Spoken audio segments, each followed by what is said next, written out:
Punjabi radio USA ਸੁਣ ਰਹੇ ਸਾਰੇ ਹੀ ਮਾਣਯੋਗ ਅਤੇ ਸਤਿਕਾਰਤ ਸਰੋਤਿਆਂ ਨੂੰ ਪਿਆਰ ਸਤਿਕਾਰ ਸਾਨੀ ਕੀ ਜਿਹੀ ਸਤਿ ਸ੍ਰੀ ਅਕਾਲ ਸਭ ਨੂੰ ਜੀ ਆਇਆਂ ਨੂੰ ਆਖਦੇ ਹਾਂ। ਸਰੋਤੇ ਪ੍ਰੋਗਰਾਮ 'ਚ ਆਪ ਸਭ ਦਾ ਨਿੱਘਾ ਸਵਾਗਤ ਹੈ। ਪ੍ਰੋਗਰਾਮ ਅਪਡੇਟ ਕੈਲੀਫੋਰਨੀਆ ਲੈ ਕੇ ਹਾਜ਼ਰ ਹੋ ਚੁੱਕੇ ਹਾਂ। ਮੈਂ ਰਾਜਕਨਵੀਰ ਸਿੰਘ, ਮੇਰੇ ਨਾਲ ਜੁੜ ਚੁੱਕੇ ਨੇ ਹਰਜੋਤ ਸਿੰਘ ਖਾਲਸਾ ਜੀ। ਸਵਾਗਤ ਹੈ, ਸਤਿ ਸ੍ਰੀ ਅਕਾਲ। ਸਤਿ ਸ਼੍ਰੀ ਅਕਾਲ, ਧੰਨਵਾਦ ਜੀ ਆਇਆਂ ਨੂੰ। ਪੰਜਾਬੀ ਰੇਡੀਓ USA ਦੇ ਜਿੰਨੇ ਵੀ ਸਰੋਤੇ ਸਾਡੇ ਸਾਰੇ ਹੀ AM ਸਟੇਸ਼ਨ, FM ਸਟੇਸ਼ਨ, ਘਰਾਂ ਦੇ ਵਿੱਚ ਰੇਡੀਓ ਸੈਟਸ ਦੇ ਰਾਹੀਂ, ਟੈਲੀਫੋਨ ਦੇ ਰਾਹੀਂ, ਫੇਸਬੁੱਕ, YouTube ਤੇ ਲਾਈਵ ਦੇਖ ਰਹੇ ਹੋ, ਸੁਣ ਰਹੇ ਹੋ, ਸਾਰਿਆਂ ਨੂੰ ਜੀ ਆਇਆਂ ਨੂੰ ਤੇ ਬਹੁਤ ਹੀ ਪਿਆਰ ਤੇ ਸਤਿਕਾਰ ਭਰੀ ਸਤਿ ਸ਼੍ਰੀ ਅਕਾਲ। ਸਰੋਤਿਓ, ਅੱਜ ਮਾਰਚ ਦੀ 22 ਤਰੀਕ ਆ, ਦਿਨ ਮੰਗਲਵਾਰ ਆ। ਤੁਹਾਡੇ ਲਈ ਅਪਡੇਟ ਕੈਲੀਫੋਰਨੀਆ ਪ੍ਰੋਗਰਾਮ ਲੈ ਕੇ ਹਾਜ਼ਰ ਹੋਏ ਆ। ਪ੍ਰੋਗਰਾਮ ਸ਼ੁਰੂ ਕਰਨ ਤੋਂ ਪਹਿਲਾਂ ਸਾਡੇ ਅੱਜ ਦੇ ਸਪਾਂਸਰਸ ਉਹਨਾਂ ਦਾ ਧੰਨਵਾਦ। ਖਾਲਸਾ ਇੰਸ਼ੋਰੈਂਸ ਏਜੰਸੀ, ਜਿਨ੍ਹਾਂ ਦੇ ਕੋਲੋਂ ਤੁਸੀਂ ਹਰ ਇੱਕ ਤਰੀਕੇ ਦੇ ਇੰਸ਼ੋਰੈਂਸ ਕਰਵਾ ਸਕਦੇ ਹੋ। ਇੰਸ਼ੋਰੈਂਸ ਬਾਰੇ ਪਤਾ ਕਰਨ ਲਈ ਕਾਲ ਕਰ ਸਕਦੇ ਹੋ। ਨੰਬਰ 408-272-2500 4082722500। ਟੇਰਕੇਣਾ ਇਮੀਗ੍ਰੇਸ਼ਨ ਲਾ ਫਰਮ ਇਮੀਗ੍ਰੇਸ਼ਨ ਦਾ ਹੋਵੇ ਕਿਸੇ ਵੀ ਤਰੀਕੇ ਦਾ ਕੰਮ, ਕਾਲ ਅਟਰਨੀ ਜੇ ਟੇਰਕੇਣਾ 415-909-0503। ਅਮਰਜੀਤ ਸਿੰਘ ਫਰੈਜ਼ਨੋ, ਗੁਰਬਚਨ ਸਿੰਘ ਨਾਗਰਾ ਸੈਕਰਾਮੈਂਟੋ, ਅਵਤਾਰ ਸਿੰਘ ਮੰਜ਼ਿਲ ਕਲੋਵਿਸ, ਪ੍ਰਿਤਪਾਲ ਸਿੰਘ ਅਟਵਾਲ ਐਲਗਰੋਵ। ਟੇਰਕੀਆਣਾ ਇਮੀਗ੍ਰੇਸ਼ਨ ਲਾ ਫਰਮ ਇਮੀਗ੍ਰੇਸ਼ਨ ਦਾ ਹੋਵੇ ਕਿਸੇ ਵੀ ਤਰੀਕੇ ਦਾ ਕੰਮ, ਕਾਲ ਅਟਰਨੀ ਜੇ ਟੇਰਕੀਆਣਾ। ਗੁਰਿੰਦਰ ਸਿੰਘ ਆਇਓਵਾ, ਜਰਨੈਲ ਸਿੰਘ ਧਾਰੀਵਾਲ ਸੈਕਰਾਮੈਂਟੋ, ਕਮਲਜੀਤ ਸਿੰਘ ਮੱਖਣ ਦੌਲਤਪੁਰੀਆ ਸਟਾਕਟਨ। ਇਹਨਾਂ ਸਾਰਿਆਂ ਦਾ ਧੰਨਵਾਦ। ਜੇਕਰ ਤੁਸੀਂ ਜਾਂ ਕੋਈ ਹੋਰ ਕਾਰੋਬਾਰ ਇਸ ਪ੍ਰੋਗਰਾਮ ਨੂੰ ਸਪਾਂਸਰ ਕਰਨਾ ਚਾਹੁੰਦੇ ਹੋ, ਸੰਪਰਕ ਕਰ ਸਕਦੇ ਹੋ ਨੰਬਰ 408-722-7698 ਦੇ ਉੱਤੇ। ਜੀ, ਅੱਜ ਦੀਆਂ ਖਬਰਾਂ ਵੱਲ ਆਈਏ ਤੇ ਰਸ਼ੀਆ ਦੇ ਪ੍ਰੈਜ਼ੀਡੈਂਟ ਪੂਟਨ ਦੇ ਸਪੋਕਸ ਪਰਸਨ ਨੇ ਅੱਜ ਇਹ ਕਿਹਾ ਆ ਇੰਟਰਵਿਊ ਦੇ ਵਿੱਚ। CNN ਦੀ ਕ੍ਰਿਸਟੀਆਨਾ ਅਮਾਨਪੁਰ ਇੰਟਰਵਿਊ ਲੈ ਰਹੀ ਸੀ, ਡਿਮਿਟਰੀ ਪੈਸਕੋਵ ਦੀ। ਉਹਨੇ ਇਹ ਕਿਹਾ ਵੀ ਜੇ ਸਾਨੂੰ ਲੱਗਾ ਵੀ ਰਸ਼ੀਆ ਦੀ ਐਗਜ਼ਿਸਟੈਂਸ ਦੇ ਲਈ ਖਤਰਾ ਆ ਤੇ ਅਸੀਂ ਨਿਊਕਲੀਅਰ ਵੈਪਨ ਵਰਤਾਂਗੇ। ਸੋ ਇਹ ਅੱਜ ਉਹਨਾਂ ਨੇ ਪੂਰੀ ਥ੍ਰੈਟ ਦੇ ਦਿੱਤੀ ਹੈ। ਇਸ ਤੋਂ ਪਹਿਲਾਂ ਪੂਟਨ ਖੁਦ ਵੀ ਇਹ ਕਹਿੰਦਾ ਰਿਹਾ ਹੈਗਾ ਆ। ਰਸ਼ੀਆ ਨੇ ਇਹ ਕਿਹਾ ਵੀ ਹਜੇ ਅਸੀਂ ਆਪਣਾ ਜੋ ਗੋਲ ਆ ਉਹਨਾਂ ਦਾ ਯੂਕਰੇਨ ਦੇ ਵਿੱਚ ਮਿਲਟਰੀ ਦਾ, ਉਹ ਅਚੀਵ ਨਹੀਂ ਕੀਤਾ ਵੀ ਅਸੀਂ ਯੂਕਰੇਨ ਨੂੰ ਬਿਨਾਂ ਹਥਿਆਰਾਂ ਵਾਲਾ ਮੁਲਕ ਦੇਖਣਾ ਚਾਹੁੰਦੇ ਆ, may be as a part of Russia, ਜਿਸ ਤਰ੍ਹਾਂ ਕਰੀਮੀਆ ਹੈਗਾ ਆ।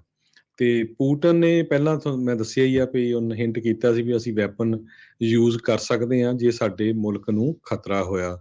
ਤੇ ਰਸ਼ੀਆ ਦੇ ਡਿਫੈਂਸ ਆਫੀਸ਼ੀਅਲਸ ਨੇ ਕਿਹਾ ਵੀ ਨਾਟੋ ਕੰਟਰੀਜ਼ ਸਾਨੂੰ ਵਾਰ-ਵਾਰ ਥ੍ਰੈਟ ਕਰ ਰਹੇ ਹੈਗੇ ਆ ਤੇ ਅਸੀਂ ਮਿਨਿਸਟਰੀ ਆਫ ਡਿਫੈਂਸ ਤੇ chief of the general staff ਉਹਨਾਂ ਨੂੰ ਰਸ਼ੀਅਨ ਆਰਮੀ ਡੈਟਰੈਂਸ ਫੋਰਸ ਜੋ ਰਸ਼ੀਆ ਦੀ ਆ ਉਹਨੂੰ ਕੰਬੈਟ ਅਲਰਟ ਦੇ ਉੱਤੇ ਪਾ ਦਿੱਤਾ ਵੀ ਕਿਸੇ ਵੇਲੇ ਵੀ ਉਹ ਤਿਆਰ ਰਹਿਣ ਜੇ ਲੜਾਈ ਲੱਗਦੀ ਹੈਗੀ ਆ। ਸਪੋਕਸਮੈਨ ਨੇ ਇਹ ਵੀ ਕਿਹਾ ਵੀ ਸਪੈਸ਼ਲ ਮਿਲਟਰੀ ਆਪਰੇਸ਼ਨ ਚੱਲ ਰਿਹਾ ਹੈਗਾ ਯੂਕਰੇਨ ਦੇ ਵਿੱਚ ਤੇ ਜਦੋਂ ਅਸੀਂ ਅਚੀਵ ਕਰ ਲਾਂਗੇ ਫੇਰ ਹੀ ਅਸੀਂ ਉੱਥੋਂ ਬਾਹਰ ਆਵਾਂਗੇ, ਪਰ ਆਪਾਂ ਯੂਕਰੇਨ ਨੂੰ ਇੱਕ ਨਿਊਟਰਲ ਕੰਟਰੀ ਚਾਹੁੰਦੇ ਆ ਬਿਨਾਂ ਕਿਸੇ ਹਥਿਆਰਾਂ ਤੋਂ। ਸੋ ਇਹ ਅੱਜ ਰਸ਼ੀਆ ਦੇ ਪੂਟਨ ਦੇ ਜਿਹੜੇ ਐਡਵਾਈਜ਼ਰ ਆ ਉਹਨਾਂ ਨੇ ਕ੍ਰਿਸਟੀਆਨ ਅਮਾਨਪੁਰ, ਬਹੁਤ ਪੁਰਾਣੀ ਜਰਨਲਿਸਟ ਆ, ਆਪਾਂ ਨੂੰ ਪਤਾ ਹੀ ਆ CNN ਦੀ, ਉਹਨੂੰ ਇੰਟਰਵਿਊ ਦੇ ਦੌਰਾਨ ਦੱਸਿਆ। ਜੀ ਇਹੀ ਨਹੀਂ, ਉਹਨਾਂ ਦੇ ਅੱਜ ਰੂਸ ਦੇ ਵਿੱਚ ਮਿਨਿਸਟਰ ਕੁਛ ਇਹ ਦੁਬਾਰਾ ਦਾਅਵਾ ਕਰ ਰਹੇ ਸੀਗੇ ਇਸ ਤਰੀਕੇ ਦੇ ਨਾਲ। ਕਹਿੰਦੇ ਵੀ ਯੂਕਰੇਨ ਦੇ ਵਿੱਚ COVID-19 ਦੀ ਲੈਬ ਜਿਹੜੀ ਕਿ US ਦੀ ਪੈਂਟਾਗਨ ਦੇ ਦੁਆਰਾ ਫੰਡਡ ਆ, ਉੱਥੇ ਤਰ੍ਹਾਂ ਦੇ ਜਿਹੜੇ ਵਾਇਰਸ ਆ ਉਹ ਤਿਆਰ ਕੀਤੇ ਜਾ ਰਹੇ ਨੇ। ਸੋ ਇਹ ਜਿਹੜਾ ਇੱਕ ਉਹਨਾਂ ਨੇ ਹੋਰ ਜਿਹੜਾ ਕਹਿ ਲਓ ਵੀ ਬੇਬੁਨਿਆਦ ਦਾਅਵਾ ਜਿਹੜਾ ਉਹ ਠੋਕ ਦਿੱਤਾ ਹੈਗਾ ਆ। ਆਈ ਥਿੰਕ ਜਿਹੜੀਆਂ ਕੈਮੀਕਲ ਵੈਪਨਸ ਵਰਤਣ ਤੋਂ ਪਹਿਲਾਂ ਦੀ ਇਹ ਪਿੱਠ ਭੂਮੀ ਤਿਆਰ ਕੀਤੀ ਜਾ ਰਹੀ ਹੈਗੀ ਆ ਰੂਸ ਦੇ ਦੁਆਰਾ। ਜਿੱਦਾਂ ਹੁਣ ਤੁਸੀਂ ਦੱਸਿਆ ਵੀ ਉਹ ਇਹ ਜਿਹੜੀਆਂ ਨਿਊਕਲੀਅਰ ਵੈਪਨਸ ਆ ਉਹਦੇ ਜਿਹੜੇ ਵਰਤੇ ਜਾਣ ਦੀ ਇਨਕਾਰ ਕਰਨ ਤੋਂ ਵੀ ਜਿਹੜਾ ਉਹ ਪਿੱਛੇ ਹਟ ਰਹੇ ਨੇ। ਕਹਿੰਦੇ ਵੀ ਜੇ ਲੋੜ ਪਈ ਤਾਂ ਇੱਕ ਹਿਸਾਬ ਦੇ ਨਾਲ ਵਰਤ ਸਕਦੇ ਆ। ਸੋ ਸਥਿਤੀ ਇੱਕ ਹਿਸਾਬ ਦੇ ਨਾਲ ਹੁਣ ਰੂਸ ਬੜੀ ਖਤਰਨਾਕ ਸਥਿਤੀ ਜਿਹੜੀ ਆ ਉਹ ਦੁਨੀਆ ਭਰ ਦੇ ਲਈ ਪੈਦਾ ਕਰ ਰਿਹਾ ਹੈਗਾ ਆ। ਹੁਣ ਦੇਖੋ ਕੀ ਬਣਦਾ ਹੈ। ਉੱਧਰ ਸਾਡੇ ਰਾਸ਼ਟਰਪਤੀ ਬਾਈਡਨ ਆ, ਉਹ ਜਾਣਗੇ ਯੂਰਪ ਦੇ ਦੌਰੇ ਦੇ ਉੱਤੇ। ਪੋਲੈਂਡ ਦੇ ਵਿੱਚ ਜਿਹੜੇ ਉਹ ਉੱਥੇ ਜਾ ਸਕਦੇ ਨੇ ਤੇ ਉੱਧਰ ਪੋਲੈਂਡ ਦੇ ਬਾਰਡਰ ਦੇ ਨਜ਼ਦੀਕ ਰੂਸ ਨੇ ਵੀ ਜਿਹੜਾ ਹਮਲਾ ਕੀਤਾ ਸੀ ਪੋਲੈਂਡ ਦੇ ਉੱਤੇ, ਨਹੀਂ ਪਰ ਪੋਲੈਂਡ ਦਾ ਬਾਰਡਰ ਜਿਹੜਾ ਯੂਕਰੇਨ ਦੇ ਨਜ਼ਦੀਕ ਲੱਗਦਾ ਆ ਉੱਥੇ। ਸੋ ਉੱਧਰ ਕਹਿੰਦੇ ਵੀ ਅੱਜ ਜਿਹੜੇ ਰਾਸ਼ਟਰਪਤੀ ਬਾਈਡਨ ਆ ਉੱਥੇ ਜਾ ਕੇ ਯੂਰਪ 'ਚ ਜਾ ਕੇ ਰਸ਼ੀਆ ਦੇ ਉੱਤੇ ਹੋਰ ਜ਼ਿਆਦਾ ਸੈਂਕਸ਼ਨਸ, ਰੋਕਾਂ ਆ, ਉਹਨਾਂ ਨੂੰ ਅਨਾਊਂਸ ਕਰ ਸਕਦੇ ਹੈਗੇ ਆ। ਉੱਧਰ ਲਗਾਤਾਰ ਗੋਲੀਬਾਰੀ ਦੀਆਂ ਘਟਨਾਵਾਂ ਆਪਾਂ ਨੂੰ ਦੇਖਣ ਨੂੰ ਮਿਲ ਰਹੀਆਂ ਹੈਗੀਆਂ ਆ। ਆਪਾਂ ਕੱਲ੍ਹ ਵੀ ਦੱਸਿਆ ਸੀ ਵੀ ਕਿਸ ਤਰੀਕੇ ਦੇ ਨਾਲ ਯੂਕਰੇਨੀ ਫੋਰਸਿਸ ਦੇ ਦੁਆਰਾ ਮੈਕਰੀਵ ਜਿਹੜਾ ਇਲਾਕਾ ਕੀਵ ਰਾਜਧਾਨੀ ਦੇ ਨਜ਼ਦੀਕ ਆ, ਉਸ ਨੂੰ ਮੁੜ ਆਪਣੇ ਕਬਜ਼ੇ 'ਚ ਲੈ ਲਿਆ ਸੀਗਾ। ਅੱਜ 6000 ਲੋਕਾਂ ਨੂੰ ਕੱਢਿਆ ਗਿਆ ਆ ਮੈਰੀਪੋਲ ਦੇ ਜਿਹੜੇ ਇਲਾਕੇ ਦੇ ਵਿੱਚੋਂ। ਕਹਿੰਦੇ ਸਮੁੰਦਰ ਦੇ ਰਾਹੀਂ ਇਹਨਾਂ ਨੂੰ ਕੱਢਣ 'ਚ ਕਾਮਯਾਬੀ ਮਿਲੀ ਆ। ਯੂਕਰੇਨੀ ਅਧਿਕਾਰੀ ਕਹਿੰਦੇ ਵੀ ਇਸ ਟਾਈਮ ਫੋਕਸ ਉਹਨਾਂ ਦਾ ਇਹੀ ਚੱਲ ਰਿਹਾ ਆ ਵੀ ਮੈਰੀਪੋਲ 'ਚੋਂ ਵੱਧ ਤੋਂ ਵੱਧ ਲੋਕਾਂ ਨੂੰ ਉੱਥੋਂ ਕੱਢਿਆ ਜਾਵੇ। ਪ੍ਰੈਜ਼ੀਡੈਂਟ ਬਾਈਡਨ ਬੈਲਜੀਅਮ ਤੇ ਪੋਲੈਂਡ ਦੇ ਵਿੱਚ ਇਸ ਹਫ਼ਤੇ ਉੱਥੇ ਜਾਣਗੇ। ਸੋ ਕਿੱਦਾਂ ਦੀ ਸਥਿਤੀ ਜਿਹੜੀ ਉੱਥੇ ਬਣ ਸਕਦੀ ਹੈਗੀ ਆ, ਇਹ ਇੱਕ ਵੱਡੀ ਜਿਹੜੀ ਗੱਲ ਹੋਊਗੀ। ਕਿੰਨਾ ਕੁ ਸਖਤ ਸੈਂਕਸ਼ਨਸ ਹੋਰ ਜਿਹੜੀਆਂ ਰਾਸ਼ਟਰਪਤੀ ਬਾਈਡਨ ਅਨਾਊਂਸ ਕਰਨਗੇ, ਇਹ ਹੁਣ ਦੇਖਣ ਵਾਲੀਆਂ ਰਹਿਣਗੀਆਂ। ਆਪਾਂ ਜਿੱਦਾਂ ਪਹਿਲੋਂ ਵੀ ਦੱਸ ਰਹੇ ਹਾਂ ਹਰਜੋਤ ਸਿੰਘ ਜੀ, ਵੀ ਰੂਸ ਦੇ ਰਾਸ਼ਟਰਪਤੀ ਦੀ ਜਿਹੜੀ ਪਿੱਠ ਆ ਉਹ ਹੁਣ ਚੰਗੀ ਤਰ੍ਹਾਂ ਕੰਧ ਦੇ ਨਾਲ ਲੱਗੀ ਆ, ਤੇ ਕਾਰਨਰਡ ਕਹਿੰਦੇ ਆ ਵੀ ਜਦੋਂ ਕੋਈ ਇਦਾਂ ਹੋਇਆ ਹੁੰਦਾ ਆ ਤੇ ਕਿਸੇ ਵੀ ਤਰੀਕੇ ਦਾ ਉਹ ਫੈਸਲਾ ਆ ਉਹ ਲੈ ਸਕਦਾ ਆ। ਅੱਜ ਇਸ਼ਾਰੇ ਜਿਹੜੇ ਆ, ਧਮਕੀਆਂ ਜਿਹੜੀਆਂ ਨਿਊਕਲੀਅਰ ਵੈਪਨ ਵਰਤਣ ਨੂੰ ਤਾਂ ਨਹੀਂ, ਵੀ ਨਾ ਵਰਤਣ ਤੋਂ ਵੀ ਜਿਹੜਾ ਆ ਉਹ ਹਾਮੀ ਭਰਨ ਤੋਂ ਉਹਨਾਂ ਨੇ ਇਨਕਾਰ ਕੀਤਾ ਆ, ਜੋ ਕਿ ਇੱਕ ਖਤਰੇ ਦਾ ਘੁੱਗੂ ਆ। ਵਾਈਟ ਹਾਊਸ ਦੇ ਪ੍ਰੈਸ ਸੈਕਟਰੀ ਜੈਨ ਸਾਕੀ ਦੂਜੀ ਵਾਰੀ ਕਰੋਨਾ ਵਾਇਰਸ ਦੇ ਨਾਲ ਪੋਜ਼ਿਟਿਵ ਪਾਏ ਗਏ ਆ। ਸੋ ਇਹਦਾ ਕਾਰਨ ਕੀ ਹੋਊਗਾ? ਇਹਦੇ ਕਰਕੇ ਉਹ ਪ੍ਰੈਜ਼ੀਡੈਂਟ ਬਾਈਡਨ ਉਹਨਾਂ ਦਾ ਜਿਹੜਾ ਟ੍ਰਿਪ ਯੂਰਪ ਨੂੰ ਜਾ ਰਿਹਾ, ਉਹਦੇ ਵਿੱਚ ਨਹੀਂ ਜਾ ਸਕਣਗੇ। ਅੱਜ ਉਹਨਾਂ ਨੇ ਟੈਸਟ ਕੀਤਾ ਸੀ, PCR ਟੈਸਟ, ਕਿਉਂਕਿ ਕੱਲ ਨੂੰ ਜਾਣਾ ਆ ਪ੍ਰੈਜ਼ੀਡੈਂਟ ਬਾਈਡਨ ਉਹਨਾਂ ਦੇ ਪੂਰੇ ਗਰੁੱਪ ਨੇ, ਤੇ ਉਹ ਟੈਸਟ ਪੋਜ਼ਿਟਿਵ ਆਇਆ। ਸੋ ਜੈਨ ਸਾਕੀ ਨੇ ਇਹ ਕਿਹਾ ਵੀ CDC ਦੀ ਗਾਈਡਲਾਈਨ ਦੇ ਮੁਤਾਬਕ ਮੈਂ ਟਰੈਵਲ ਨਹੀਂ ਕਰ ਸਕਦੀ ਪ੍ਰੈਜ਼ੀਡੈਂਟ ਜੋ ਬਾਈਡਨ ਉਹਨਾਂ ਦੇ ਟ੍ਰਿਪ ਦੇ ਨਾਲ, ਕਿਉਂਕਿ ਪ੍ਰੈਜ਼ੀਡੈਂਟ ਨੇ, ਜਿਸ ਤਰ੍ਹਾਂ ਤੁਸੀਂ ਵੀ ਦੱਸਿਆ ਆ, ਪੋਲੈਂਡ 'ਚ ਜਾਣਾ ਆ, ਬੈਲਜੀਅਮ ਜਾਣਾ ਹੈਗਾ ਆ। ਸੋ ਇਹ ਜੈਨ ਸਾਕੀ ਨੂੰ 2 ਵਾਰੀ ਕਰੋਨਾ ਹੋਇਆ ਆ। ਇਸ ਤੋਂ ਬਿਨਾਂ ਆਪਣੇ ਜਿਹੜੇ ਹੋਮਲੈਂਡ ਸਿਕਿਉਰਿਟੀ ਦੇ ਸੈਕਟਰੀ ਅਲੈਜੈਂਡਰੋ ਮੈਰਕਸ ਆ, ਉਹ ਵੀ 2 ਹਫ਼ਤੇ ਪਹਿਲਾਂ ਕਰੋਨਾ ਵਾਇਰਸ ਦੇ ਨਾਲ ਪੋਜ਼ਿਟਿਵ ਪਾਏ ਗਏ ਸੀ। ਸੋ ਹੁਣ ਜਿਹੜੇ ਕਈ ਐਂਟੀ ਵੈਕਸੀਨ ਵਾਲੇ ਲੋਕ ਆ, ਉਹ ਕਹਿੰਦੇ ਵੀ ਦੇਖੋ ਇਹ ਨਹੀਂ ਤਾਂ ਸਾਰੇ ਵੈਕਸੀਨ ਲਵਾਇਓ ਸੀ, ਫੇਰ ਕਰੋਨਾ ਹੋ ਗਿਆ ਇਹਨਾਂ ਨੂੰ। ਸੋ ਇਹ ਖਬਰ ਵਾਈਟ ਹਾਊਸ ਦੀ ਪ੍ਰੈਸ ਸੈਕਟਰੀ ਵੱਲੋਂ ਆ ਰਹੀ ਹੈਗੀ ਆ। ਜੀ, ਸੋ ਐਂਟੀ ਵੈਕਸੀਨ ਵਾਲਿਆਂ ਨੂੰ ਇਹ ਦੱਸ ਦਈਏ ਵੀ ਵੈਕਸੀਨ ਲਵਾਉਣ ਦੇ ਨਾਲ ਤੁਹਾਡੀ 100% ਜਿਹੜੀ ਕਿਸੇ ਬਿਮਾਰੀ ਲੱਗਣ ਤੋਂ ਇਹ ਨਹੀਂ ਆ ਵੀ ਤੁਹਾਨੂੰ ਕਦੀ ਲੱਗ ਨਹੀਂ ਸਕਦੀ, ਕਾਫੀ ਪਰਸੈਂਟੇਜ ਜਿਹੜੀ ਉਹ ਘਟ ਜਾਂਦੀ ਆ। ਸੋ ਇਹ ਚੀਜ਼ ਜਿਹੜੀ ਜ਼ਰੂਰ ਆ। ਉੱਧਰ ਹੈਲਰੀ ਕਲਿੰਟਨ ਦਾ ਵੀ ਨਾਂ ਜਿਹੜਾ ਹਰਜੋਤ ਸਿੰਘ ਜੀ ਇਸ ਲਿਸਟ ਦੇ ਵਿੱਚ ਜੁੜ ਗਿਆ ਆ, ਵੀ ਉਹਨਾਂ ਨੂੰ ਵੀ COVID-19 ਪੋਜ਼ਿਟਿਵ ਕਹਿੰਦੇ ਆ ਵੀ ਉਹ ਪਾਏ ਗਏ ਆ। ਇਹ ਜਿਹੜੀ ਹੁਣੇ ਖਬਰ ਜਿਹੜੀ ਉਹ ਆ ਰਹੀ ਆ। ਸੋ ਇਹ ਹੁਣ ਦੇਖਣਾ ਹੋਊਗਾ ਵੀ ਕਿੱਦਾਂ। ਕਹਿੰਦੇ ਵੀ ਜਿਹੜੇ ਸਾਬਕਾ ਰਾਸ਼ਟਰਪਤੀ ਬਿਲ ਕਲਿੰਟਨ ਨੇ ਉਹ ਨੈਗੇਟਿਵ ਕੀਤੇ ਨੇ। ਸੋ ਕਹਿੰਦੇ ਵੀ ਉਹ ਕੁਆਰੰਟੀਨ ਨਾ ਕਰਨਗੇ ਘਰੇ ਹੀ ਇਸ ਟਾਈਮ। ਅਗਲੀ ਜਿਹੜੀ ਹਰਜੋਤ ਸਿੰਘ ਜੀ ਗੱਲ ਕਰਦੇ ਜਾਈਏ, ਖਬਰ ਆ ਰਹੀ ਹੈ ਫਲੋਰੀਡਾ ਤੋਂ, ਮਿਆਮੀ ਬੀਚ ਤੋਂ, ਜਿੱਥੇ ਕਿ ਉੱਥੇ ਸਪਰਿੰਗ ਬ੍ਰੇਕ ਦੇ ਵਿੱਚ ਚੱਲ ਰਹੀ ਹਿੰਸਾ ਦੇ ਕਰਕੇ ਉਹਨਾਂ ਨੂੰ ਵੀਕਐਂਡ ਦੇ ਉੱਤੇ ਹੁਣ ਕਰਫਿਊ ਅਨਾਊਂਸ ਕਰਨਾ ਪੈ ਰਿਹਾ ਆ। ਸੋ ਮਿਆਮੀ ਬੀਚ ਦੇ ਵਿੱਚ ਮਿਡਨਾਈਟ ਕਰਫਿਊ ਉਹ ਹੁਣ ਐਲਾਨਿਆ ਗਿਆ ਆ, ਕਿਉਂਕਿ ਕਿਹਾ ਜਾ ਰਿਹਾ ਆ ਵੀ ਉੱਥੇ ਵਾਇਲੈਂਸ ਆ, ਹਿੰਸਾ ਬਹੁਤ ਜ਼ਿਆਦਾ ਹੋਈ ਆ ਸਪਰਿੰਗ ਬ੍ਰੇਕ ਦੇ ਕਰਕੇ। ਵੀਕਐਂਡ ਦੇ ਉੱਤੇ ਚੰਗੀਆਂ ਪਾਰਟੀਆਂ ਕਹਿੰਦੇ ਆ ਵੀ ਉਹ ਹੋਈਆਂ ਆ, ਜਿਸ ਦੇ ਵਿੱਚ ਹਿੰਸਾ ਵੀ ਹੋਈ ਆ, ਸ਼ੂਟਿੰਗਸ ਦੀਆਂ ਘਟਨਾਵਾਂ ਵੀ ਵਾਪਰੀਆਂ ਸੀਗੀਆਂ। ਸੋ 12:01 ਤੋਂ ਕਰਫਿਊ ਕਹਿੰਦੇ ਆ ਚਾਲੂ ਹੋਊਗਾ ਵੀਰਵਾਰ ਨੂੰ, ਤੇ ਸੋਮਵਾਰ ਦੇ ਜਿਹੜੇ ਆ ਤੜਕੇ ਸਵੇਰ ਤੱਕ ਜਿਹੜਾ ਉਹ ਰਹੇਗਾ। ਉੱਥੋਂ ਦੇ ਮੇਅਰ ਡੈਨ ਗੈਲਬਰ ਆ, ਉਹਨਾਂ ਨੇ ਇੱਕ ਨਿਊਜ਼ ਕਾਨਫਰੰਸ ਦੇ ਵਿੱਚ ਅਨਾਊਂਸ ਕੀਤਾ ਸੀਗਾ। ਸੋ ਪਬਲਿਕ ਐਮਰਜੈਂਸੀ ਆਰਡਰ ਜਿਹੜਾ ਆ ਉਸ ਨੂੰ ਉੱਥੋਂ ਦੀ ਜਿਹੜੇ ਸਿਟੀ ਮੈਨੇਜਰ ਆ ਉਹਨਾਂ ਨੇ ਆਲਰੇਡੀ ਸਾਈਨ ਕਰ ਦਿੱਤਾ ਹੈਗਾ, ਤੇ ਸਿਟੀ ਕਮਿਸ਼ਨਰ ਦੇ ਕੋਲ ਇਸ ਦੇ ਅਪਰੂਵਲ ਦੇ ਲਈ ਗੱਲ ਜਿਹੜੀ ਉਹ ਗਈ ਹੈਗੀ ਆ। ਕਹਿੰਦੇ ਵੀ ਮੇਅਰ ਕਾਫੀ ਜ਼ਿਆਦਾ ਗੁੱਸੇ ਦੇ ਵਿੱਚ ਤੇ ਫਰਸਟ੍ਰੇਟਡ ਜਿਹੜੇ ਉਹ ਨਜ਼ਰ ਆਏ, ਵੀ ਬਾਹਰੋਂ ਆਏ ਜਿਹੜੇ ਲੋਕ ਆ ਉਹਨਾਂ ਨੇ ਪਾਰਟੀ ਤਾਂ ਜਿਹੜੀ ਕਰਦੀ ਆ, ਉਸ ਦੇ ਵਿੱਚ ਜਿਹੜੀਆਂ ਸ਼ੂਟਿੰਗ ਤੇ ਹਿੰਸਾ ਜਿਹੜੀ ਉਹ ਫੈਲਾਈ ਆ ਉਹ ਬਹੁਤ ਮੰਦਭਾਗੀ ਆ। ਕਹਿੰਦੇ ਵੀ 371 ਅਫਸਰ ਲਾਏ ਗਏ ਨੇ ਇੱਥੇ ਕਰਾਊਡਸ ਨੂੰ ਪੈਟਰੋਲ ਕਰਨ ਦੇ ਲਈ। ਕਹਿੰਦੇ ਅਫਸਰ ਸਾਡੇ ਪੂਰੀ ਤਰ੍ਹਾਂ ਜਿਹੜੇ ਇਸ ਟਾਈਮ ਐਗਜ਼ੌਸਟਡ ਨੇ, ਥੱਕ ਚੁੱਕੇ ਨੇ, ਤੇ ਇਹ ਜਿਹੜੀ ਪਾਰਟੀ ਆ ਨੀਡਸ ਟੂ ਐਂਡ। ਅਗਲੀ ਖਬਰ ਵਿੱਚ ਚਲੀਏ। ਸਿਆਟਲ ਦੀ ਸਟਾਰਬਕਸ ਲੋਕੇਸ਼ਨ ਨੇ ਯੂਨੈਨਿਮਸਲੀ ਵੋਟ ਕੀਤਾ ਹੈ ਵੀ ਉੱਥੇ ਯੂਨੀਅਨ ਬਣਨੀ ਚਾਹੀਦੀ ਆ। ਇਹ ਪਹਿਲਾ ਸਟੋਰ ਹੈਗਾ ਸਿਆਟਲ ਏਰੀਏ ਦੇ ਵਿੱਚ ਕਿਉਂਕਿ ਹੋਮ ਟਾਊਨ ਆ ਸਟਾਰਬਕ ਕਾਫੀ ਦਾ, ਜਿੱਥੇ ਇਸ ਸਟੋਰ ਦੇ EMPLOYEES ਨੇ ਵੋਟਿੰਗ ਪਾਈ ਹੈਗੀ ਆ। ਪੁਸ਼ ਬਹੁਤ ਆ ਵੱਖ-ਵੱਖ ਲੋਕੇਸ਼ਨਾਂ ਦੇ ਉੱਤੇ, ਪਰ ਜੋ CEO ਹੈਗੇ ਆ ਸਟਾਰਬਕਸ ਦੇ, ਹਾਵਰਡ ਸ਼ੁਲਜ਼, ਉਹ ਕੋਸ਼ਿਸ਼ ਕਰ ਰਹੇ ਆ ਵੀ ਕਿਸੇ ਤਰ੍ਹਾਂ ਯੂਨੀਅਨ ਨਾ ਬਣੇ। ਇਸ ਤੋਂ ਬਿਨਾਂ ਇਹ ਜਿਹੜੀ ਸਿਆਟਲ ਵਾਲੀ ਲੋਕੇਸ਼ਨ ਹੈ, ਬ੍ਰੌਡਵੇ ਤੇ ਡੈਨੀ ਵੇ ਦੇ ਉੱਤੇ ਹੈਗੀ ਆ। ਇਸ ਤੋਂ ਬਿਨਾਂ 6 ਹੋਰ ਸਟਾਰਬਕਸ, ਇੱਕ ਬਫਲੋ ਦੇ ਵਿੱਚ, ਨਿਊਯਾਰਕ 'ਚ, ਮੀਸਾ ਐਰੀਜ਼ੋਨਾ ਦੇ ਵਿੱਚ, ਇੱਥੇ ਯੂਨੀਅਨਸ ਨੇ ਹੱਕ ਦੇ ਵਿੱਚ ਵੋਟ ਪਾਈ ਸੀ ਵੀ ਜਿਹੜੇ EMPLOYEES ਆ ਵੀ ਯੂਨੀਅਨ ਬਣਨੀ ਚਾਹੀਦੀ ਹੈਗੀ ਆ। ਪਰ CEO ਹਾਵਰਡ ਸ਼ੁਲਜ਼ ਉਹ ਪੂਰੀ ਕੋਸ਼ਿਸ਼ ਕਰ ਰਿਹਾ ਵੀ ਕਿਸੇ ਤਰ੍ਹਾਂ ਯੂਨੀਅਨ ਨਾ ਬਣੇ। ਕਹਿੰਦੇ ਵੀ ਸਟਾਰਬਕਸ ਨੇ ਬਹੁਤ ਜ਼ਿਆਦਾ ਰੈਪੂਟੇਸ਼ਨ ਆਪਣਾ ਗੇਨ ਕੀਤਾ ਇੰਟਰਨੈਸ਼ਨਲੀ ਜਦੋਂ ਤੋਂ ਹੀ ਹਾਵਰਡ ਸ਼ੁਲਜ਼ ਜਿਹੜੇ ਆ CEO ਬਣੇ ਆ, ਕਿਉਂਕਿ ਉਹਨਾਂ ਨੇ EMPLOYER ਦੀ ਵੀ ਤਨਖਾਹ ਵਧਾਈ ਆ ਤੇ ਜਿਹੜਾ ਉਹਨਾਂ ਦੇ ਪ੍ਰੋਡਕਟਸ ਆ ਉਹ ਵੀ ਬਹੁਤ ਉਹਨਾਂ ਦੇ ਵਿੱਚ ਇੱਕ ਤਰ੍ਹਾਂ ਦੇ ਨਾਲ ਵਧੀਆ ਕੁਆਲਿਟੀ ਲਿਆਂਦੀ ਹੈਗੀ ਆ। ਪਰ ਕਿਉਂਕਿ ਵਰਕਰਸ ਰੌਲਾ ਪਾ ਰਹੇ ਆ ਵੀ ਯੂਨੀਅਨ ਬਣਨੀ ਚਾਹੀਦੀ ਆ, ਸੋ ਹੁਣ ਦੇਖਦੇ ਆ। ਪਰ ਇੱਕ ਪਾਸੇ ਸਟਾਰਬਕਸ ਦੇ CEO ਹਾਵਰਡ ਸ਼ੁਲਜ਼, ਉਹ ਇੰਟਰਮ ਪ੍ਰੈਜ਼ੀਡੈਂਟ ਹੈਗੇ ਆ, ਉਹ ਕੁਇਟ ਕਰਨਗੇ। ਜੋ ਨਵੇਂ CEO ਕੈਵਨ ਜੌਨਸਨ ਆ ਰਹੇ ਆ, ਸੋ ਉਹਨਾਂ ਦੇ ਲਈ ਵੀ ਇਹ ਇੱਕ ਵੱਡੀ ਸਿਰਦਰਦੀ ਹੋਊਗੀ। ਜੀ। ਕੈਲੀਫੋਰਨੀਆ ਦੇ ਗਵਰਨਰ ਦੀ ਹਾਊਸ ਹੋਲਡ ਇਨਕਮ ਕਹਿੰਦੇ ਆ ਵੀ 2020 ਦੇ ਵਿੱਚ $1.5 ਮਿਲੀਅਨ ਰਹੀ। ਗਵਰਨਰ ਗੈਵਿਨ ਨਿਊਸਮ ਤੇ ਉਹਨਾਂ ਦੀ ਵਾਈਫ ਨੇ ਜਦੋਂ ਪਿਛਲੇ ਸਾਲ ਦਾ ਹੁਣੇ ਟੈਕਸ ਜਿਹੜਾ ਉਹ ਫਾਈਲ ਕੀਤੇ ਦਸਤਾਵੇਜ਼ ਸਾਹਮਣੇ ਆਏ ਆ, ਉਹ 'ਚ ਪਤਾ ਲੱਗਾ ਆ।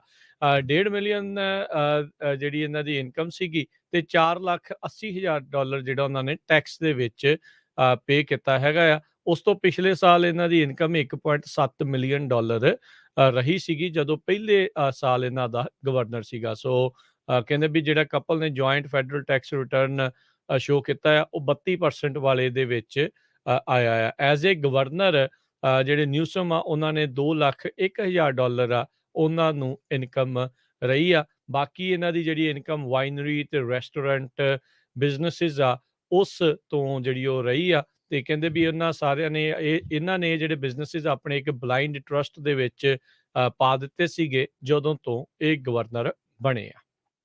ਜੀ, ਅਗਲੀ ਖਬਰ ਕੈਲੀਫੋਰਨੀਆ ਦੇ ਇੱਕ ਵਾਲਗ੍ਰੀਨ ਸਟੋਰ ਤੋਂ ਆ ਰਹੀ ਆ, ਅਲਾਮੀਡਾ ਦੇ ਵਿੱਚ। ਕਹਿੰਦੇ ਵੀ ਜਿਸ ਤਰ੍ਹਾਂ ਸਮੈਸ਼ ਐਂਡ ਗ੍ਰੈਬ ਆਉਂਦੇ ਆ, ਵੀ ਫੜ ਕੇ ਸਮਾਨ ਇਕੱਠਾ ਕਰਕੇ ਬੈਗਾਂ 'ਚ ਪਾ ਕੇ ਭੱਜ ਜਾਂਦੇ ਆ, ਸੋ ਇਸੇ ਤਰ੍ਹਾਂ ਇੱਕ ਸ਼ਾਪ ਲਿਫਟਰ ਵੀ ਇਸ ਵਾਲਗ੍ਰੀਨ 'ਚ ਅਲਾਮੀਡਾ ਦੇ ਵਿੱਚ ਆਇਆ ਤੇ ਉਸਨੇ ਆਪਣਾ ਸਮਾਨ ਇਕੱਠਾ ਕਰਨਾ ਸ਼ੁਰੂ ਕੀਤਾ। ਜਦ ਉਹ ਭੱਜਣ ਲੱਗਾ ਤੇ ਇੱਕ ਉੱਥੇ ਕਸਟਮਰ ਹੀ ਸੀ, ਉਸਨੇ ਉਸਨੂੰ ਫੜ ਲਿਆ ਤੇ ਫੜ ਕੇ ਉਹਨੂੰ ਜਿਹੜਾ ਚੰਗੀ ਤਰ੍ਹਾਂ ਰਗੜਿਆ। ਇਹ ਸਾਰਾ ਕੁਝ ਇੱਕ ਕੈਮਰੇ ਦੇ ਵਿੱਚ ਵੀ ਰਿਕਾਰਡ ਹੋਇਆ ਹੈਗਾ ਆ। ਸੋ ਵਿਟਨੈਸਸ ਇਹ ਕਹਿ ਰਹੇ ਆ ਵੀ ਸੈਨ ਫਰਾਂਸਿਸਕੋ ਬੇ ਏਰੀਏ ਦੇ ਵਿੱਚ ਇਹ ਇੱਕ ਬਹੁਤ ਵੱਡੀ ਪ੍ਰੋਬਲਮ ਬਣ ਰਹੀ ਹੈ। ਇਹ ਇੱਕ ਸੇਫਟੀ ਇਸ਼ੂ ਵੀ ਹੈਗਾ ਆ, ਕਿਉਂਕਿ ਆਮ ਕਈ ਵਾਰੀ ਬਜ਼ੁਰਗ ਵੀ ਹੁੰਦੇ ਆ, ਬੱਚੇ ਵੀ ਹੁੰਦੇ ਆ, ਸੋ ਡਰਦੇ ਵੀ ਹੈਗੇ ਆ। ਸੋ ਇਸ ਦਾ ਗਵਰਨਰ ਨੂੰ ਵੀ ਪਤਾ ਆ ਵੀ ਇੱਕ ਬਹੁਤ ਵੱਡਾ ਇਸ਼ੂ ਬਣਿਆ ਹੋਇਆ ਆ ਇਹ, ਪਰ ਉਹ ਕਹਿ ਤਾਂ ਰਹੇ ਆ ਵੀ ਅਸੀਂ ਕੋਸ਼ਿਸ਼ ਕਰ ਰਹੇ ਆ। ਪਰ ਜੇ ਹੁਣ ਆਮ ਲੋਕਾਂ ਨੇ ਇਹ ਜਿਹੜਾ ਆਪਣੇ ਹੱਥਾਂ ਦੇ ਵਿੱਚ ਇਸ ਤਰ੍ਹਾਂ ਦੇ ਕੰਮ ਲੈਣੇ ਸ਼ੁਰੂ ਕਰਤੇ, ਤੇ ਫਿਰ ਉਹ ਇੱਕ ਤਰ੍ਹਾਂ ਨਾਲ ਰਿਸਕੀ ਵੀ ਹੋ ਸਕਦਾ ਆ, ਕਿਉਂਕਿ ਲੋਕ ਵੀ ਬਹੁਤ ਇਸ ਟਾਈਮ ਦੇ ਉੱਤੇ ਅਪਸੈਟ ਹੋਏ ਪਏ ਹੈਗੇ ਆ। ਜੀ। ਅਗਲੀ ਖਬਰ ਆ ਰਹੀ ਹੈ ਜੀ ਫਰੈਜ਼ਨੋ ਤੋਂ। ਇੱਥੇ ਇੱਕ 7-Eleven ਸਟੋਰ ਦੇ ਉੱਤੇ ਇੱਕ ਸਕੈਮਰ, ਜਿਸ ਦੇ ਉੱਤੇ ਪੁਆਇੰਟ ਆਫ ਸੇਲ ਦੀ ਹੁੰਦੀ, ਜਿੱਥੇ ਕਾਰਡ ਤੁਸੀਂ ਸਵਾਈਪ ਕਰਦੇ ਹੋ ਜਾਂ ਸਕੈਨ ਕਰਦੇ ਹੋ, ਉੱਥੇ ਸਕੈਮਰ ਲੱਗਾ ਹੋਇਆ ਸੀਗਾ। ਇਸ ਕਰਕੇ ਉਹ ਵੀਡੀਓ ਬਹੁਤ ਵਾਇਰਲ ਹੋਈ ਹੈਗੀ ਆ। ਫਰੈਜ਼ਨੋ ਪੁਲਿਸ ਡਿਪਾਰਟਮੈਂਟ ਦੇ ਫਾਈਨੈਂਸ਼ੀਅਲ ਯੂਨਿਟ ਕ੍ਰਾਈਮ ਨੇ ਜਿਹੜਾ ਬਾਅਦ ਦੇ ਵਿੱਚ ਦੇਖਿਆ ਵੀ ਇਸ 7-Eleven ਦੇ ਇਸ ਪੁਆਇੰਟ ਆਫ ਸੇਲ ਦੇ ਉੱਤੇ ਜਿਹੜਾ ਸਕੈਮਰ ਆ ਉਹ ਲੱਗਾ ਹੋਇਆ ਸੀ। ਇੱਕ ਜਿਹੜਾ ਜੋਸਫ ਹੈਰਿਸ ਨਾਂ ਦਾ ਬੰਦਾ, ਜਿਹਨੇ ਇਹ ਵੀਡੀਓ ਬਣਾਈ, 7-Eleven ਜਿਹੜਾ ਸ਼ਾਹ ਐਵੀਨਿਊ ਦੇ ਉੱਤੇ ਆ, ਕਾਸਕੋ ਦੇ ਨਜ਼ਦੀਕ, ਉੱਥੇ ਉਸਨੇ ਜਦੋਂ ਪਾਈ। 40,000 ਤੋਂ ਵੱਧ ਸ਼ੇਅਰ ਜਿਹੜੇ ਕਹਿੰਦੇ ਵੀ ਇੱਕ ਦਿਨ ਬਾਅਦ ਹੋ ਗਏ ਆ। ਸੰਡੇ ਨਾਈਟ ਨੂੰ ਇਸਨੇ ਇਹ ਵੀਡੀਓ ਪੋਸਟ ਕੀਤੀ ਸੀਗੀ। ਸੋ ਉਹਨਾਂ ਨੇ ਦੁਆਰਾ ਜਿਹੜਾ ਉਹ ਦੱਸਿਆ ਗਿਆ ਹੈਗਾ ਆ, ਜਿਹੜੇ 7-Eleven ਕਿਉਂਕਿ ਇੱਕ ਫਰੈਂਚਾਈਜ਼ੀ ਆ, ਸੋ ਉਹਨਾਂ ਨੇ ਕਿਹਾ ਵੀ ਸਾਡੇ ਵੱਲੋਂ ਤਾਂ ਇੱਦਾਂ ਦੀ ਕੋਈ ਗੱਲ ਨਹੀਂ ਹੈਗੀ। ਪਰ ਇੱਕ ਵੀਡੀਓ ਜਿਹੜਾ ਹਾਈਵੇ 41 ਦੇ ਨਜ਼ਦੀਕ ਇੱਕ ਹੋਰ ਸਟੋਰ ਤੋਂ ਜਿਹੜੀ ਉਹ ਸਾਹਮਣੇ ਆਈ ਸੀ, ਉਸ ਦੇ ਵਿੱਚ ਇਹ ਦਿਖਾਇਆ ਗਿਆ ਸੀ ਵੀ ਕੁਛ ਹੀ ਸਕਿੰਟਾਂ ਦੇ ਵਿੱਚ ਜਿਹੜੇ ਸਕਿਮਰ ਇਦਾਂ ਦੇ ਲਾਉਂਦੇ ਆ, ਉਹ ਝੱਟ ਪੁਆਇੰਟ ਆਫ ਸੇਲ ਦੇ ਉੱਤੇ ਲਾ ਜਾਂਦੇ ਆ। ਪਹਿਲੋਂ ਲੋਕਾਂ ਨੇ ਥੱਲੇ ਕਮੈਂਟ ਕਰਕੇ ਇਹ ਕਹਿਣਾ ਸ਼ੁਰੂ ਕਰ ਦਿੱਤਾ ਵੀ ਸ਼ਾਇਦ ਸਟੋਰ ਓਨਰ ਜਾਂ ਜਿਹੜਾ ਕਲਰਕ ਹੁੰਦੇ ਆ, ਉਹਨਾਂ ਦੇ ਦੁਆਰਾ ਇਹ ਲਗਾਇਆ ਗਿਆ ਹੋ ਸਕਦਾ ਆ। ਪਰ ਉਸ ਸਟੋਰ ਦੇ 7-Eleven ਦੇ ਜਿਹੜੇ ਮਾਲਕ ਆ, ਉਸਨੇ ਇਸ ਚੀਜ਼ ਤੋਂ ਇਨਕਾਰ ਜਿਹੜਾ ਉਹ ਕੀਤਾ ਹੈ। ਸੋ ਜਿਹੜੇ ਵੀਡੀਓ ਦੇ ਵਿੱਚ ਇੱਕ ਸਰਦਾਰ ਮੁੰਡਾ ਵੀ ਅਖੀਰ ਦੇ ਵਿੱਚ ਜਿਹੜਾ ਉਹ ਨਜ਼ਰ ਆਉਂਦਾ ਸੀ, ਜੋ ਐਜ਼ ਏ ਕਲਰਕ ਉੱਥੇ ਕੰਮ ਕਰ ਰਿਹਾ ਸੀਗਾ। ਸੋ ਜਿਹੜੇ ਸਾਰਜੈਂਟ ਆ, ਜਿਨ੍ਹਾਂ ਨੇ ਇਹ ਦੇਖਿਆ, ਉਹਨਾਂ ਨੇ ਕਿਹਾ ਵੀ ਇਹ ਬਹੁਤ ਘੱਟ ਚਾਂਸ ਆ ਵੀ ਕਲਰਕ ਜਾਂ ਜਿਹੜੇ ਓਨਰ ਆ ਇਸ ਦੇ ਵਿੱਚ ਇਨਵੋਲਵ ਹੋਣਗੇ। ਕਿਸੇ ਦੇ ਦੁਆਰਾ ਹੀ ਇਹ ਜਿਹੜੀ ਸ਼ੈਤਾਨੀ ਆ ਉਹ ਕੀਤੀ ਗਈ ਹੋ ਸਕਦੀ ਆ। ਜਿਹੜੇ ਸਾਰਜੈਂਟ ਵੈਨ ਓਵਰਬੀਕ ਆ, ਉਹਨਾਂ ਨੇ ਕਿਹਾ ਵੀ ਤੁਹਾਨੂੰ ਜਿਹੜੀਆਂ ਸੇਫਟੀ ਟਿਪਸ ਆ ਉਹ ਦੇਖਣੀਆਂ ਚਾਹੀਦੀਆਂ। ਕਹਿੰਦੇ ਪੁਆਇੰਟ ਆਫ ਸੇਲ ਡਿਵਾਈਸ ਨੂੰ ਮਾੜਾ ਮੋਟਾ ਹਿਲਾ ਕੇ ਖਿੱਚ ਕੇ ਜਿਹੜਾ ਉਹ ਦੇਖੋ ਵੀ ਕਿਤੇ ਕੋਈ ਉਸ ਦੇ ਉੱਤੇ ਓਵਰਲੇ ਤਾਂ ਨਹੀਂ ਇੰਸਟਾਲ ਕੀਤੀ ਹੋਏਗੀ। ਪਿੰਨ ਭਰਨ ਲੱਗਿਆ ਹਮੇਸ਼ਾ ਜਿਹੜਾ ਆ ਉਸ ਨੂੰ ਲਿਖਾ ਕੇ ਜਿਹੜਾ ਉਹ ਕਰੋ। ਸੋ ਫਰਾਡ ਕਹਿੰਦੇ ਆ ਵੀ ਜੇ ਤੁਹਾਨੂੰ ਸਸਪੈਕਟ ਹੁੰਦਾ ਆ ਤੇ ਤੁਰੰਤ ਜਿਹੜੇ ਆਪਣੇ ਡੈਬਿਟ ਕਾਰਡ ਜਾਂ ਕ੍ਰੈਡਿਟ ਕਾਰਡ ਦੇ ਪਿੱਛੇ ਜਿਹੜਾ ਫੋਨ ਨੰਬਰ ਆ ਉਹਨਾਂ ਨੂੰ ਕਾਲ ਕਰਕੇ ਜਿਹੜਾ ਉਹ ਕਨਫਰਮ ਜਿਹੜਾ ਉਹ ਕਰ ਲਓ ਵੀ ਇਦਾਂ ਤਾਂ ਨਹੀਂ ਜਿਹੜਾ ਹੋਇਆ, ਜਾਂ ਜੇ ਪੇਮੈਂਟ ਕੋਈ ਇਦਾਂ ਦੀ ਹੋਈ ਆ ਤਾਂ ਉਸ ਨੂੰ ਤੁਸੀਂ ਰੋਕ ਲਓ ਜਾਂ ਡਿਸਪਿਊਟ ਜਿਹੜੇ ਉਹ ਕਰ ਸਕਦੇ ਆ। ਸੋ ਸਕੈਮਰਸ ਇਸ ਤੋਂ ਪਹਿਲਾਂ ਵੀ ਇਦਾਂ ਦੇ ਪੁਆਇੰਟ ਆਫ ਸੇਲ ਸਿਸਟਮਸ ਦੇ ਉੱਤੇ ਜਿਹੜੇ ਸਕੈਮਰਸ ਆ ਉਹ ਲਾ ਦਿੰਦੇ ਆ। ਸਕੈਮਰਸ ਕੀ ਕਰਦੇ ਨੇ, ਹਰਜੋਤ ਸਿੰਘ ਜੀ, ਵੀ ਤੁਹਾਡੇ ਕ੍ਰੈਡਿਟ ਕਾਰਡ ਦੀ ਜਾਂ ਜਿਹੜਾ ਵੀ ਕਾਰਡ ਤੁਸੀਂ ਉਹ 'ਚ ਪਾਉਂਦੇ ਆ, ਉਸ ਦੀ ਇਨਫੋਰਮੇਸ਼ਨ ਜਿਹੜੀ ਆ ਉਹ ਚੋਰੀ ਕਰਕੇ ਬਾਅਦ ਦੇ ਵਿੱਚ ਉਸ ਨੂੰ ਕਿਤੇ ਵੀ ਵਰਤ ਸਕਦੇ ਆ, ਚਾਰਜਿਸ ਜਿਹੜੇ ਉਸ ਉੱਤੇ ਪਾ ਸਕਦੇ ਨੇ। ਸੋ ਧਿਆਨ ਜਿਹੜਾ ਉਹ ਰੱਖਣਾ ਅੱਜ ਕੱਲ੍ਹ ਜ਼ਿਆਦਾ ਜ਼ਰੂਰੀ ਆ। ਗੈਸ ਸਟੇਸ਼ਨਾਂ ਦੇ ਉੱਤੇ ਜਾਂ ਇੱਦਾਂ ਸਟੋਰਾਂ ਦੇ ਉੱਤੇ ਅਕਸਰ ਸਕੈਮਰਸ ਆ ਇਹ ਚੀਜ਼ਾਂ ਇੰਸਟਾਲ ਕਰ ਜਾਂਦੇ ਨੇ। ਜੀ, ਅਗਲੀ ਖਬਰ ਯੂਬਾ ਸਿਟੀ ਮੈਰਿਜਵਿਲ ਤੋਂ ਆ ਰਹੀ ਹੈ, ਜਿੱਥੇ ਕਿ ਕਹਿੰਦੇ ਪਈ ਇੱਕ ਬੰਦੇ ਨੇ Yuba city of ਮੈਰਿਜਵਿਲ the police department ਨੂੰ ਵੈਂਡਲਾਈਜ਼ ਕੀਤਾ। ਇੱਕ ਪੱਥਰ ਮਾਰ ਕੇ ਉਹਨਾਂ ਦੇ ਜਿਹੜੇ ਸ਼ੀਸ਼ੇ ਆ ਉਹ ਤੋੜ ਦਿੱਤੇ। ਤੇ ਮੈਰਿਜਵਿਲ ਪੁਲਿਸ ਡਿਪਾਰਟਮੈਂਟ ਨੇ 31 ਸਾਲਾਂ ਡਰੈਵਨ ਰੇਮਰ ਸਟਾਲਨੇ ਨੂੰ, ਜੋ ਕਿ ਯੂਬਾ ਸਿਟੀ ਤੋਂ ਹੈਗਾ, ਉਸ ਨੂੰ ਅਰੈਸਟ ਕੀਤਾ ਹੈਗਾ ਵੀ ਇਹ $1500 ਤੋਂ ਜ਼ਿਆਦਾ ਦਾ ਡੈਮੇਜ ਹੋਇਆ। ਇਹ ਸਾਰਾ ਕੁਝ ਕੱਲ ਸੋਮਵਾਰ ਦੁਪਹਿਰੇ 2:40 ਤੇ ਵਾਪਰਿਆ। ਸੋ ਉਸਨੇ ਨੁਕਸਾਨ ਕਰਨ ਤੋਂ ਬਾਅਦ ਉੱਥੇ ਖੜਾ ਰਿਹਾ ਤੇ ਉਸਦੇ ਉੱਤੇ ਰਜਿਸਟਰਿੰਗ ਟੂ ਅਰੈਸਟ ਦੇ ਚਾਰਜਸ ਵੀ ਲਾਏ ਗਏ ਆ। ਕਹਿੰਦੇ ਵੀ ਜੇ $400 ਤੋਂ ਉੱਪਰ ਵੈਂਡਲਿਜ਼ਮ ਹੁੰਦਾ ਆ ਤੇ ਉਸ ਨੂੰ ਅਰੈਸਟ ਕੀਤਾ ਜਾ ਸਕਦਾ ਹੈ। ਸੋ ਸਟੈਲਨੇ ਨੂੰ ਬੁੱਕ ਕੀਤਾ ਗਿਆ ਯੂਬਾ ਕਾਉਂਟੀ ਜੇਲ੍ਹ ਦੇ ਵਿੱਚ ਤੇ ਉਹਦੀ ਬੇਲ $15,000 ਰੱਖੀ ਗਈ ਹੈ। ਹੁਣ ਤੁਸੀਂ ਦੇਖੋ ਵੀ ਜੇ ਪੁਲਿਸ ਸਟੇਸ਼ਨ ਤੇ ਵਾਪਰਿਆ ਸਾਰਾ ਕੁਝ, $1500 ਦਾ ਨੁਕਸਾਨ ਹੋਇਆ ਤੇ ਉਹ ਅਰੈਸਟ ਵੀ ਹੋਇਆ। ਜੇ ਆਮ ਆਪਾਂ ਦੇਖਦੇ ਕਿੰਨੇ ਸਟੋਰਾਂ ਵਾਲਿਆਂ ਦੇ ਸ਼ੀਸ਼ੇ ਟੁੱਟਦੇ ਆ, ਕਿੰਨਾ ਜ਼ਿਆਦਾ ਨੁਕਸਾਨ ਹੁੰਦਾ ਤੇ ਉਹ ਪੁਲਿਸ ਰਿਪੋਰਟ ਲਿਖ ਦਿੰਦੇ ਆ, ਮੁੜ ਕੇ ਕੁਛ ਲੱਭਦਾ ਨਹੀਂ ਹੈਗਾ। ਉਹ ਲੱਭਣਾ ਉਹਨਾਂ ਨੇ ਵਿਚਾਰਿਆਂ ਨੇ ਕੀ ਹੈ, ਜਦੋਂ ਕਹਿੰਦੇ ਵੀ $900 ਤੋਂ ਥੱਲੇ $950 ਵਾਲੀ ਜਿਹੜੀ ਚੋਰੀ ਚਕਾਰੀ ਹੈ ਜਾਂ ਇਦਾਂ ਦੇ ਉੱਤੇ ਚਾਰਜ ਨਹੀਂ ਕਰਨੇ, ਵੀ ਅਸੀਂ ਐਵੇਂ ਆਪਣੀ એનર્ਜੀ ਜਿਹੜੀ ਉਹ ਵੇਸਟ ਕਰੀਏ। ਕਿਉਂਕਿ ਇਹ ਵੀ ਇੱਕ ਭਾਵਨਾ ਜਿਹੜੀ ਇਸ ਟਾਈਮ ਪੁਲਿਸ ਵਾਲਿਆਂ ਦੇ ਵਿੱਚ ਦੇਖਣ ਨੂੰ ਮਿਲ ਰਹੀ ਆ। ਸੋ ਕਹਿੰਦੇ ਵੀ ਉਹ ਚਾਰਜਸ ਮੁੜ ਸਖਤ ਜਿਹੜੇ ਉਹ ਲਿਆਉਣ ਦੀ ਮੰਗ ਉਹ ਲੋਕਾਂ ਦੇ ਵਿੱਚ ਵੀ ਇਸ ਟਾਈਮ ਵੱਧ ਰਹੀ ਹੈਗੀ। ਇੱਥੋਂ ਤੱਕ ਕਿ ਕੁਝ ਡੈਮੋਕ੍ਰੇਟਸ ਵੀ ਇਸ ਚੀਜ਼ ਦੇ ਹਮਾਇਤੀ ਨੇ ਵੀ ਭਾਈ ਇੰਨੀ ਜਿਹੜੀ ਲੀਨੀਅੰਸੀ ਆ ਉਹ ਚੰਗੀ ਨਹੀਂ। ਹਾਲਾਤ ਜਿਹੜੇ ਉਹ ਫਿਰ ਵੱਧ ਤੋਂ ਬੱਤਰ ਜਿਹੜੇ ਉਹ ਬਣਦੇ ਜਾ ਰਹੇ ਹੈਗੇ ਆ। ਜੀ, ਅਗਲੀ ਖਬਰ ਰਾਜਕਨਵੀਰ ਸਿੰਘ ਜੀ, ਸੈਕਰਾਮੈਂਟੋ ਏਰੀਆ 'ਚ ਆਪਣੇ ਜਿਹੜੇ ਸਰੋਤੇ ਬੜੇ ਧਿਆਨ ਨਾਲ ਸੁਣਨ, ਉੱਥੇ ਟੀਚਰਸ ਸਟ੍ਰਾਈਕ ਕਰਨ ਜਾ ਰਹੇ ਆ, ਹੜਤਾਲ ਕਰਨ ਜਾ ਰਹੇ। 24 ਘੰਟਿਆਂ ਦੇ ਵਿੱਚ ਸੈਕਰਾਮੈਂਟੋ ਯੂਨੀਫਾਈਡ ਸਕੂਲ ਡਿਸਟ੍ਰਿਕਟ ਦੇ ਟੀਚਰ, ਉਹਨਾਂ ਦੇ ਜਿਹੜੇ ਡਰਾਈਵਰਸ ਹੈਗੇ ਆ, ਹੋਰ ਵੀ ਜਿਹੜੇ ਸਕੂਲ ਦੇ ਵਿੱਚ ਕੰਮ ਕਰਦੇ ਆ, ਉਹ ਸਟ੍ਰਾਈਕ ਕਰ ਸਕਦੇ ਹੈਗੇ। ਉਹਨਾਂ ਨੇ ਆਪਣੇ ਜਿਹੜੇ ਆ ਬੈਨਰਸ ਵਗੈਰਾ ਸਾਰੇ ਤਿਆਰ ਰੱਖੇ ਹੋ ਆ। ਕਹਿੰਦੇ ਵੀ ਗੱਲਬਾਤ ਚੱਲ ਰਹੀ ਸੀ, ਹਜੇ ਤੱਕ ਕੋਈ ਉਹਨਾਂ ਦਾ ਐਗਰੀਮੈਂਟ ਨਹੀਂ ਹੋਇਆ। ਈਵਨ ਅੱਜ ਵੀ ਗੱਲਬਾਤ ਚੱਲ ਰਹੀ Sacramento city unified school district ਤੇ ਸੈਕਰਾਮੈਂਟੋ ਸਿਟੀ ਟੀਚਰਸ ਯੂਨੀਅਨ ਦੇ ਵਿੱਚ। ਤੇ ਨਾਲ ਦੀ ਨਾਲ SEIU ਜਿਹੜੀ ਉਹਨਾਂ ਦੀ ਯੂਨੀਅਨ ਆ 1021 ਯੂਨੀਅਨ ਦੇ 2800 ਦੇ ਕਰੀਬ ਸੈਕਰਾਮੈਂਟੋ ਐਜੂਕੇਟਰਸ ਆ, ਟੀਚਰ ਆ, 1800 ਦੇ ਕਰੀਬ ਸਟਾਫ ਹੈਗਾ, ਜਿਹਦੇ ਵਿੱਚ ਬੱਸ ਡਰਾਈਵਰ ਆ, ਹੋਰ ਕਸਟੋਡੀਅਨਸ ਬੱਚਿਆਂ ਨੂੰ ਪਾਰ ਕਰਦੇ ਆ, ਰੈਸਟੋਰੈਂਟ ਜਿਹੜੇ ਉਹਨਾਂ ਦਾ ਫੂਡ ਵਾਲੀ ਜਗ੍ਹਾ ਕੰਮ ਕਰਦੇ ਆ, ਹੋਰ ਸਫਾਈ ਦਾ। ਸੋ ਇੰਨੇ ਜ਼ਿਆਦਾ ਹੈਗੇ ਆ। ਯੂਨੀਅਨਸ ਦੀ ਹਜੇ ਤੱਕ ਕੋਈ ਗੱਲ ਨਹੀਂ ਬਣੀ, ਪਰ ਪੇਰੈਂਟਸ ਕਾਫੀ ਅਪਸੈਟ ਆ, ਕਹਿੰਦੇ ਵੀ ਪਿਛਲੇ 2 ਸਾਲ ਤਾਂ ਕਲਾਸਾਂ ਏਦਾਂ ਹੀ ਲੱਗਦੀਆਂ ਲੱਗੀਆਂ ਹੀ ਨਹੀਂ ਹੈਗੀਆਂ, ਤੇ ਜੇ ਹੁਣ ਕਲਾਸਾਂ ਸ਼ੁਰੂ ਹੋਈਆਂ ਆ ਤੇ ਹੁਣ ਟੀਚਰਸ ਸਟ੍ਰਾਈਕ ਦੇ ਉੱਤੇ ਚੱਲੇ ਹੈਗੇ ਆ। ਤੇ ਸਭ ਤੋਂ ਮਾੜੀ ਗੱਲ ਇਹ ਵੀ ਆ ਵੀ ਯੂਨੀਅਨ ਨੇ ਇਹ ਕਿਹਾ ਵੀ ਇਸ ਸਕੂਲ ਡਿਸਟ੍ਰਿਕਟ ਦੇ ਵਿੱਚ 250 ਤੋਂ ਵੱਧ ਜਿਹੜੇ ਟੀਚਰ ਆ ਉਹ ਚਾਹੀਦੇ ਆ, ਹੋਰ ਉਹ ਟੀਚਰ ਹੀ ਹੈ ਨਹੀਂ, ਕਿਉਂਕਿ ਸਰਟੀਫਾਈਡ ਸਟਾਫ ਬਹੁਤ ਘੱਟ ਹੈਗਾ ਆ। ਸੋ ਕਹਿੰਦੇ ਵੀ $10,000 ਦਾ ਉਹ ਇੱਕ ਤਰ੍ਹਾਂ ਦੇ ਨਾਲ ਇਨਸੈਂਟਿਵ ਵੀ ਦਿੰਦੇ ਆ ਜੇ ਕੋਈ ਸਰਟੀਫਾਈਡ ਟੀਚਰਾਂ ਦਾ, ਪਰ ਅੱਜ ਕੱਲ੍ਹ ਲੋਕ ਤੁਹਾਨੂੰ ਜੋਬਸ ਜੁਆਇਨ ਨਹੀਂ ਕਰਦੇ ਹੈਗੇ। ਜੀ।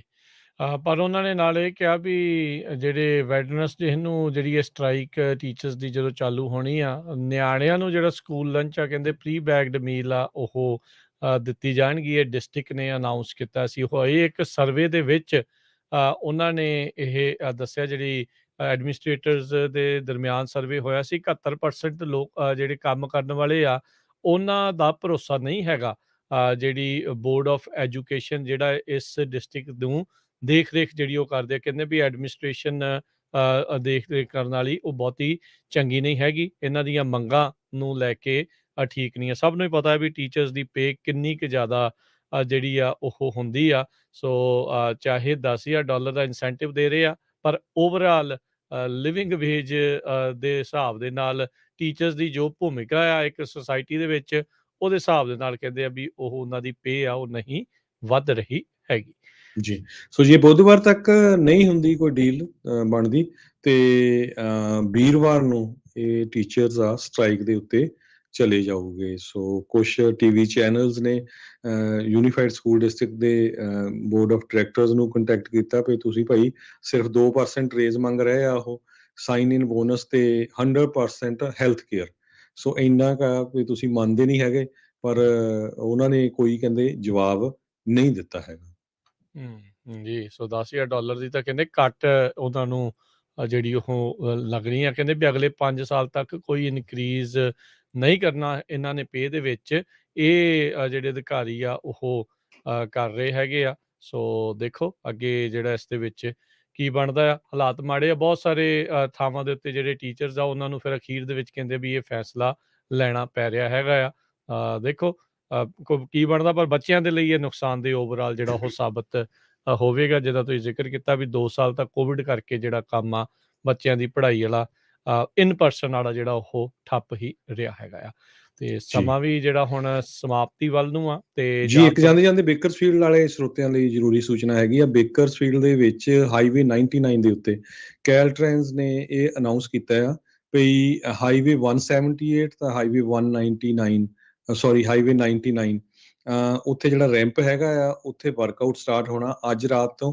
ਕੰਸਟਰਕਸ਼ਨ ਸਟਾਰਟ ਹੋਣੀ ਆ ਬੇਕਰਸਫੀਲਡ 99 ਰੀਹੈਬ ਪ੍ਰੋਜੈਕਟ ਦੇ ਅੰਡਰ। ਸੋ ਉਹ ਜਿਹੜਾ ਰੈਂਪ ਆ ਉਹ ਸ਼ਟ ਡਾਊਨ ਰਹੂਗਾ 10 ਵਜੇ ਰਾਤ ਤੋਂ ਲੈ ਕੇ ਆਉਣ ਵਾਲੇ ਐਤਵਾਰ ਦੇ ਸਵੇਰ ਦੇ 5 ਵਜੇ ਤੱਕ। ਸੋ ਜਿਹੜੇ ਸਰੋਤੇ ਉਸ ਸਾਈਡ ਜਾਣਗੇ ਉਹ ਪਹਿਲਾਂ ਹੀ ਜਿਹੜਾ ਆ ਆਪਣਾ ਧਿਆਨ ਰੱਖਣ। ਨਾਰਥ ਬਾਉਂਡ ਲੇਨ ਦੇ ਵਿੱਚ ਟ੍ਰੈਫਿਕ ਸ਼ਿਫਟ ਕੀਤਾ ਗਿਆ ਯੂਨੀਅਨ ਐਵਨਿਊ ਤੋਂ ਸਟਾਰਟਿੰਗ ਅੱਜ ਤੋਂ। ਸੋ ਇਹ ਬੇਕਰਸਫੀਲਡ ਤੋਂ ਖਬਰ ਸੀ। ਜੀ ਬਿਲਕੁਲ ਜੀ। ਆਪਾਂ ਦੇਖਿਆ ਜਿੰਨੀ ਵੀ ਗਏ ਆ ਉੱਥੇ ਕੰਸਟਰਕਸ਼ਨ ਜੰਗੀ ਪੱਧਰ ਤੇ ਲੰਮੇ ਸਮੇਂ ਤੋਂ ਹੀ ਜਿਹੜੀ ਉਹ ਚੱਲ ਰਹੀ ਹੈਗੀ ਆ, ਅਜੇ ਕੰਪਲੀਟ ਨਹੀਂ ਹੋਈ। ਸੋ ਬਹੁਤ ਜਿਹੜੇ ਡੀਟੂਅਰਸ ਆ ਉਹ ਤੁਹਾਨੂੰ ਲੈਣੇ ਪੈ ਸਕਦੇ ਆ। ਸੋ ਮਾਰਕੀਟਸ ਦੇ ਵਿੱਚ ਅੱਜ ਜੇ ਨਜ਼ਰ ਮਾਰੀਏ ਤਾਂ ਡਾਊ ਜੋਨਸ ਦੇ ਵਿੱਚ ਅੱਜ ਉਛਾਲ ਦੇਖਿਆ ਗਿਆ, ਤਕਰੀਬਨ 0.25% ਵਧਿਆ 200 ਤੇ 54 ਪੁਆਇੰਟ ਵੱਧ ਕੇ 34,807 ਤੇ ਬੰਦ ਹੋਇਆ। S&P 50 ਪੁਆਇੰਟ ਵੱਧ ਕੇ 4512 ਤੇ ਜਿਹੜਾ ਬੰਦ ਹੋਇਆ। ਨੈਸਡੈਕ 270 ਪੁਆਇੰਟ ਵੱਧ ਕੇ 14,108 ਤੇ ਬੰਦ ਹੋਇਆ। ਸੋਨੇ ਦਾ ਭਾਅ $1,918 ਪ੍ਰਤੀ ਆਉਂਸ ਤੇ ਤੇਲ ਕੱਚੇ ਤੇਲ ਦੀ ਕੀਮਤ $111 ਜਿਹੜਾ ਪ੍ਰਤੀ ਬੈਰਲ ਦਾ ਉਹ ਚੱਲ ਰਹੀ ਆ। 10 ਈਅਰ ਯੀਲਡ 2.4%। ਕ੍ਰਿਪਟੋ ਕਰੰਸੀਜ਼ ਦੇ ਵਿੱਚ ਬਿਟਕੋਇਨ $42,198 ਦੇ ਬਰਾਬਰ। $1 ਦੀ ਕੀਮਤ ਕੈਨੇਡਾ ਦੇ $1.26 ਦੇ ਬਰਾਬਰ ਰਹੀ ਆ। $1 ਦੀ ਕੀਮਤ ਇੰਡੀਆ ਦੇ 76 ਰੁਪਏ ਤੇ 12 ਪੈਸੇ ਦੇ ਬਰਾਬਰ ਰਹੀ ਆ। ਜੀ ਇੱਥੇ ਪ੍ਰੋਗਰਾਮ ਦੀ ਸਮਾਪਤੀ। ਅਗਲੀ ਵਾਰ ਤੱਕ ਲਈ ਇਜਾਜ਼ਤ। ਮੇਰੇ ਰਾਜਕਰਮਬੀਰ ਸਿੰਘ ਵੱਲੋਂ ਤੇ ਹਰਜੋਤ ਸਿੰਘ ਵੱਲੋਂ ਤੁਹਾਨੂੰ ਸਾਰਿਆਂ ਨੂੰ ਪਿਆਰ ਸਤਿਕਾਰ ਸੈਨਿਕ ਕੀ ਜਹੀ ਸਤਿ ਸ੍ਰੀ ਅਕਾਲ। ਜਿਹਦੇ ਵਾਸਤੇ ਰਹੋ, ਹੱਸਦੇ ਖੇਲਦੇ ਰਹੋ, ਸੁਣਦੇ ਰਹੋ ਜੀ ਪੰਜਾਬੀ ਰੇਡੀਓ US।